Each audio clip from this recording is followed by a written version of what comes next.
ป้ายอยู่เถอะแดงอาหารทะเลเจ้าเก่าจังหวัดสมุทรสงครามพี่สิน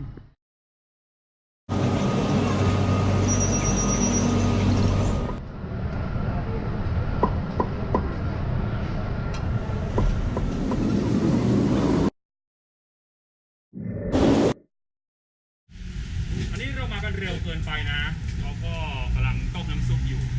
8 นาฬิกาก็จะได้กินตอนนี้เราอยู่ที่ Terminal 21 เวลาประมาณ16:25 น.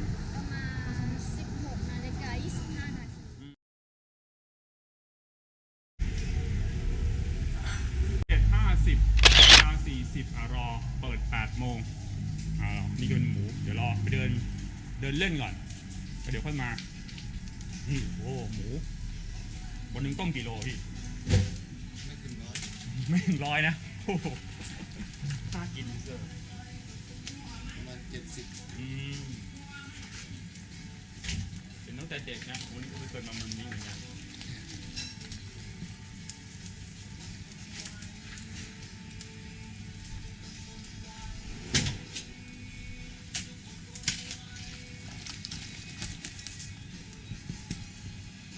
อันนี้เรียกว่าหมูส่วนไหนพี่น่อง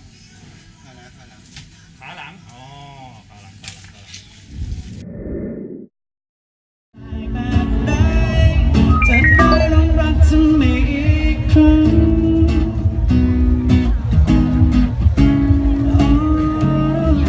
ยูเซอร์เขาอยากติดต่อ UFC ไง มีช่องทางการติดตามนะมี IG มี YouTube มี Facebook ไหมมี Facebook ครับลองบอกเรียกสะกดยังไงเป็นภาษาอังกฤษนะครับได้ English โอเค THAN แล้วก็ THAT THAN อ่านว่าแทนทันทัศน์แทนแล้วก็ THAN แทนแล้วก็ THAT แทนทัศน์ครับแล้วก็นามสกุลunderscoreสเปซบาร์เว้นวรรคแล้วก็ตามด้วยแล้วก็กิจพนาพร KIT กิจโอเคแล้วก็ PANA ธนะโอเคครับแล้วก็ POIN ครับ POIN โอเค thank you so much ฉัน FC จะติดตามอยู่นะขอบคุณมากแนะนำให้ยูทำ YouTube Channel ด้วยยูเข้าใจไหมแนะนำให้ยูทำถ้ายูทำยูจะแจ้งเกิดหมดสมัยการไปพึ่งแกมมี่กับ RS แล้วมันหมดยุคแล้วยูแจ้งเกิดแล้วพวกมันจะตามหาอยู่โอเคขอบคุณมากแล้วโอเคยูเซอร์ได้แล้วเขาก็ให้ Facebook มาเราจะไม่รบกวนเวลาของเขาแล้วเขาชื่อคุณโฟใช่ไหมชื่อเล่นครับผมโฟยินดาโฟนี้ใช่ไหมครับโอเคalright 15:26 นาทีวันที่8 กรกฎาคมพุทธศักราช2561ตรงกับวันอาทิตย์เราอยู่กันที่สมุทรสาครไม่ใช่สมุทรสงครามแดงอาหารทะเลเจ้าเก่าPresidentยูเซอร์15:17 นาทีของวันอาทิตย์ที่8 กรกฎาคมพุทธศักราช2561เราอยู่กันที่ร้านแดงอาหารทะเลเจ้าเก่าจังหวัดสมุทรสงครามโอ้โหให้มึงดูทะเบียนรถกรุงเทพมหานครกรุงเทพมหานครกรุงเทพมหานครกรุงเทพมหานครกรุงเทพมหานครกรุงเทพมหานครกรุงเทพมหานครกรุงเทพมหานครกรุงเทพมหานครมาทำอะไรกันเยอะแยะดูดิรถมึงดูไม่เห็นรถต่างจังหวัดเลยนะมึงดูต่อไปกรุงเทพมหานครกรุงเทพมหานครมอเตอร์ไซค์ที่สมุทรสงครามน่าจะเป็นคนท้องถิ่นแหละกรุงเทพมหานครกรุงเทพมหานครกรุงเทพมหานครมีราชบุรีกูเห็นราชบุรี1 คันกรุงเทพมหานครกรุงเทพมหานครกรุงเทพมหานครสรุปแม่งมาจากกรุงเทพมหานครทุกคนไอ้ของนะมีอะไรมีกุ้งแห้ง580วันนี้กี่กิโลครับครึ่งโลปลากุเลาแดดเดียวปลาเค็มปลากุเลาแดดเดียวปลาเค็มแต่ไม่เค็มปลาทู150 180ตามไซส์เลย200ปลาทูหน้างอคอหัก130มี4 ตัวแม่ค้าก็ให้ข้อมูลดีเจออะไรเจอผู้คนเมนูแรกเลยมีทั้งหมด28เมนูด้วยกันนะยันข้าวเปล่าเลยมึงดูยันข้าวเปล่าเบอร์ 1คืออะไรนี่มึงต้องแดกนี่เนื้อปูแกงส้มเนี่ยเกี่ยวกับปู ดูราคา 150 ขีดละนะ เล็ก 450 ใหญ่ 600 เมนูแรกนี่ต่อมาปูไข่ดองหอยจ้อปูกุ้งอบเกลือนี่คือแนะนำตามระดับชั้น ก็ผู้คนก็ซื้อของฝากกลับบ้านไปมีอะไรมากหลายอย่างซื้ออะไรกุ้งแห้งปลากุเลานี่ปลากุเลาแบบเค็มแต่ไม่เค็มนะซ่อนอยู่ปิดเขาเรียบร้อยด้วยปิดเขาเรียบร้อยด้วยเรียบร้อยมีอะไรมีปลาทูปลาหน้างอคอหักนะนี่ชาวบ้านก็ไม่ชาวบ้านนี่ผู้นักท่องเที่ยวก็ซื้อกลับบ้านกันซื้อกลับบ้านกันมีปลาเป็นขนุนมีปลาไส้ตันตัวใหญ่มีหลายอย่างส้มโออะไรอันนี้เรียกว่าอะไรคะสละส้มโอฝรั่งทุกอย่างนี่เป็นของจากร้านแดงเขาเลยนะนักท่องเที่ยวก็ซื้อกลับบ้านกันไปฝากลูกฝากหลานโอเค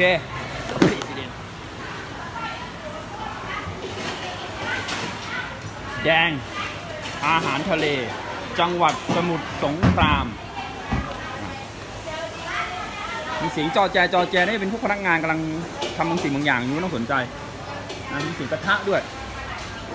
อันนี้ก็เป็นหัวห้องน้ำนะเดินเข้าไปป้านี้ก็จำได้เมื่อปีที่แล้วเมนูแนะนำหอยจ้อปูทอดมันปลาอินทรีต้มส้มปลากระบอกปีที่แล้วผมนั่งโต๊ะนี้คนคือโต๊ะหมายเลข 5เพราะว่าแดกกันสะบัดแดกกันหมดจดดูแดกกันไม่เหลือเลยเนี่ยอร่อยของดีดูกินกันเกลี้ยงมาเร็วมากยูเซอร์ไม่ถึง3 นาที 5 นาทีหอยจ้อปูโอ้โหใหญ่มากเลยหอยจ้อปูกินเดิมๆก่อนยังไม่ต้องจิ้มไอ้น้ำจิ้มนะกินเดิมๆนะดูนะมันมีความเป็นเนื้อปูเจ้มจ้นเข้าใจไหมลองจิ้มดู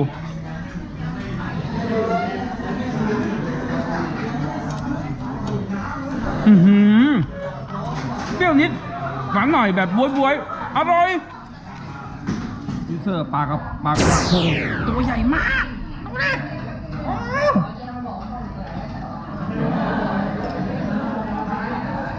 ใหญ่มากเพื่อปลากระพงตัวใหญ่มากลองกินแบบเปล่าๆก่อนนะยังไม่จิ้มน้ำจิ้มนะเปล่าๆนะ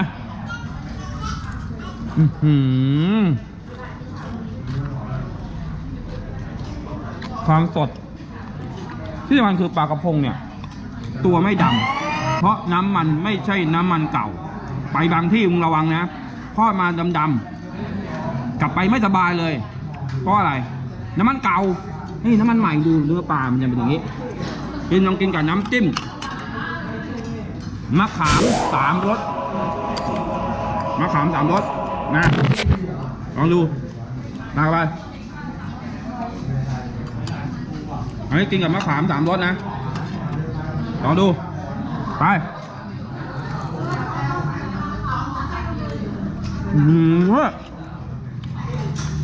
สุดยอดเข้ากันมากๆมะขาม3 รสกับปลากระพงอร่อยมากนะปลาหมึกนี่เสิร์ฟปลาหมึกลวกปลาหมึกเบสิกเลยไม่ต้องทำอะไรเลยลวกเปล่าๆนะลองกินดู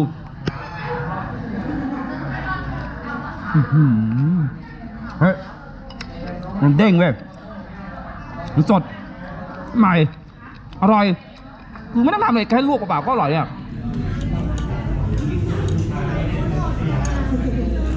ปลาหมึกลวกเมนูที่เรียกว่าเนื้อปูผัดพริกไทยดำเดี๋ยวลองชิมปูผัดพริกไทยดำเป็นเนื้อปูนะลองดูกูไม่รู้กูไม่เคยแดกเป็นไงวะลองดูนะ3 2 1มันร้อนเลยเนื้อปูแน่นๆมีความแบบอะไรวะไอ้วัตถุดิบในการปรุงรสอะน้ำมันหรือว่าซอสอะไรสักอย่างมันอร่อยมากสูตรเฉพาะอร่อย เห็นไหมพริกไทยไหมพริกไทยดำอร่อยกินรัวๆเลยอร่อยเจ๋งแล้วก็เมนูที่เรียกว่าข้าวผัดปูเอาลองชิมดูอร่อยไหมเยอะเอาคุณลูกค้าชิมด้วยค่ะ ไม่เป็นไรค่ะไม่ใช่คนนี้ค่ะ อร่อย เอาของเดียวเหรอคะ เก็บได้เป็นเดือนเลยนะ เดือนเลยเหรอ มันเยอะแล้วอ่ะมันเยอะเอาเว้ยยังไงแม่ค้าขายเก่งจัดไป2ถูกล่อลวงวะเนี่ย พี่เถอะพี่ข้าวหลามกิมจูค่ะ ตกลงซื้อไป2เฉยเลยนี่อะไรกุ้งแห้งเฮ้ยคุณป้าไอปลาหมดแล้วเหรอคุณป้า ข้าวหมดแล้วค่ะ ไอปลากูเรานะ หมดแล้วค่ะ ตายเมื่อกี้มี4ตัวเฮ้ยทำไมโอ้ยรู้สึกไม่ได้ซื้อปลานี่อ่ะอันนี้แหละเขาเรียกว่าปลาทูแดดเดียวแม่กองก็แพ็คอยู่ในสุญญากาศอย่างนี้นะยูเซอร์ ขายไปทำรายการอะไร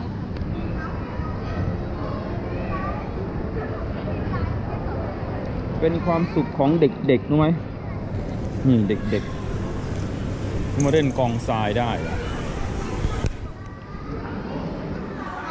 เราจะไปดูกันว่าเมนูมีอะไรบ้างยูเซอร์เบอร์27คืออะไรคือหอยลายผัดพริกเผาเบอร์38คือข้าวผัดปูนะราคาก็มีตั้งแต่เล็ก150ใหญ่250นะอะไรกันแกงส้มปลาดุกนี่เลยนี่หอยจ้อปูนี่หอยจ้อปูนี่เป็นเมนูแนะนำนะมี350มีราคาเดียวแกงจืดสาหร่ายทะเลนะเจ๊เปิดหน้าต่อไปหมดแล้วเอาดูหน้าแรกๆหน่อยสิหน้าตาเป็นไงดูเขาเปิดมาเมนูเขาให้อะไรดูข้างหน้านี่ร้านอาหารร้านแดงอาหารทะเลเจ้าเก่ามีลูกปูด้วยครับลูกปูเปิดมาแรกปุ๊บอันแรกเลยนี่เบอร์1เลยปูเนื้อ1ขีดละ150นะเบอร์1ดูเบอร์2นี่ไม่เบอร์2มั้ยนี่เบอร์2ปูเนื้อปูไข่เบอร์3มันเกี่ยวกับปูทั้งนั้นเลยว่ะยูเซอร์ร้านนี้คงจะอร่อยที่ปูนะประมาณนี้ไปอีกทีนึงสิ่งที่ได้พบเห็นก็คือว่านั่งปั๊บนี่ปุ๊บเลยคือน้ำจิ้มซีฟู้ดมาก่อนเลยน่าจะเป็นซิกเนเจอร์นะหน้าตาแบบนี้มีกระเทียมมีพริกแดงพริกเขียวนะอันนี้น่าจะเป็นจุดขายของเขาเลยแหละ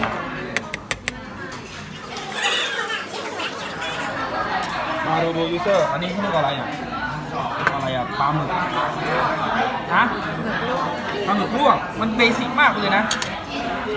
หอยอันนี้นี่หอยนะครับหอยลายผัดพริกเหรอน่ากินมากยูเซอร์หอยลายผัดพริกร้อนนะร้อนเลยร้อนใหม่ๆแล้วใหม่ๆนะเนี่ยควันมาเมนูที่เราสั่งในวันนี้นะมีอะไรบ้างก็ติ๊กไปนะคือมันมีเบอร์เลยแบบเป็นเบอร์ไล่เบอร์ไว้แล้วเขียนว่าจะเอากี่อันเอาอันนี้เขียนไปนะมีเบอร์โทรศัพท์นะยูเซอร์โทรมาติดต่อเขาได้นี่034712077นะร้านแดงอาหารทะเลสดเดี๋ยวเราก็เสร็จแล้วก็ไปให้แม่บ้านเพื่อจะทำการสั่งยูเซอร์ปลากระพงโอ้โหดูดิใหญ่ไปไหนตัวใหญ่มากยูเซอร์เราอยู่ที่ร้านแดงอาหารทะเลเจ้าเก่านะแดกเสร็จแล้วสิ่งที่สำคัญก็คือต้องปลดทุกข์ก็คือห้องน้ำห้องท่าเราไปดูกันว่าห้องน้ำห้องท่าของแดงอาหารทะเลเจ้าเก่าจังหวัดสมุทรสงครามนั้นเป็นอย่างไร